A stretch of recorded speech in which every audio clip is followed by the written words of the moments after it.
Barangay Ginebra versus Token Text mga tol. Pangatlong harapan ng pinakamagagaling na import sa PBA na sila Justin Brownlee at Rondy Hollis Jefferson.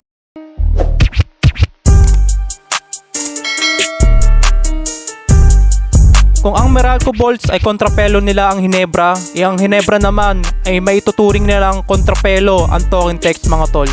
Biruin mo sa dalawang paghaharap ng Ginebra at Token Text mga tol na merong JB at Jefferson ni minsan hindi pa nananalo ang Ginebra sa finals kontra Token Text. Dahil sa 2023 PBA Governors Cup, unang pagharap ng Ginebra at Token Text hindi nga pinaabot ng Token Text sa Game 7 ng Ginebra dahil tinapos na nila agad ito sa serye ng 4-2. Tinanghal nga na finals MVP si Mikey Williams. Best import naman si Jefferson.